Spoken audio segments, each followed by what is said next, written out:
The Los Angeles mayoral race matters to commercial real estate. The mayor influences homelessness policy, public safety, permitting, development timelines, disaster response, and overall business confidence. For property owners and investors, that directly affects property values, tenant demand, and the ease of operating through the city. So here's a quick breakdown of who's running and what it means. The primary election is June 2nd, 2026. All of the candidates appear on the ballot. If someone gets more than 50%, they win outright. If not, the two top candidates advance to the runoff on November 3rd. With this many candidates, a runoff is very likely. Two candidates that were expected to run are not in the race. Rick Caruso confirmed he's not running, and Austin Beutner dropped out. Both of these candidates could have filled the more moderate, business-oriented lane, so their absence makes the race more open. Recent polling shows Karen Bass at 20%, Spencer Pratt at 10%, Nydia Raman at 9%, Adam Miller at 4%, and Ray Huang at about 3%. More than half of the voters are still undecided. So despite Karen Bass leading in the polls, the race is far from settled. The major candidates. The incumbent Karen Bass. Bass is running on her record and experience, but she also carries the most political criticism in the race. Many voters remain frustrated with the homelessness issue across the city, despite the billions of dollars in taxpayer money spent on programs. Numerous audits have exposed weakness in oversight, including systems vulnerable to waste, fraud, and abuse. She also received major criticism over her response to the Palisades fires,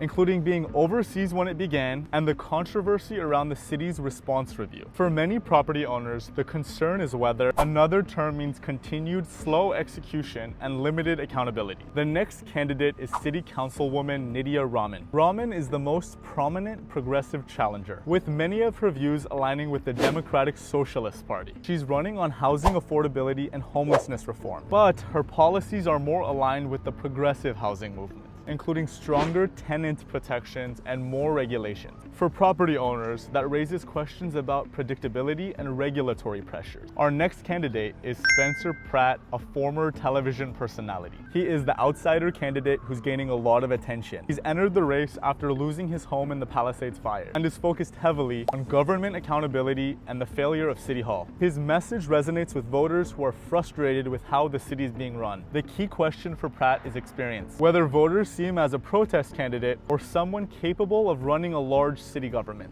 Proponents of Spencer view him as a high-profile outsider with fresh energy, focused on transparency and accountability, something that the current Bass administration lacks. Our fourth candidate is Adam Miller. Miller is a successful tech entrepreneur and founder of a nonprofit who is running on leadership and execution. His argument is that Los Angeles does not lack resources and that it lacks competent management. He focuses on housing production, homelessness solutions, public safety, and improving the performance of the city government. Supporters see his platform as more managerial and results focused, as a businessman who cares about the city and wants to see it thrive. Our final candidate is Ray Huang, running from the progressive left. Her campaign focuses on affordability and tenant protections. From the commercial real estate perspective, investors believe that her policies would increase regulation and create more uncertainty, making LA a more unattractive and more risky place to invest. The bottom line is, Karen Bass remains the frontrunner, but she faces significant criticism tied to homelessness, oversight, and the handling of major city issues. Nydia Raman is the progressive alternative. Spencer Pratt is tapping into voter frustration with City Hall. Adam Miller is the leadership and execution candidate, and with half the electorate still undecided, the race is still wide open. For property owners and investors, the outcome of this election could shape the business environment in LA for years to come. I'm Iman Mosanin with Marcus and Millichat. I'm interested to hear who you're voting for. Let me know in the comments.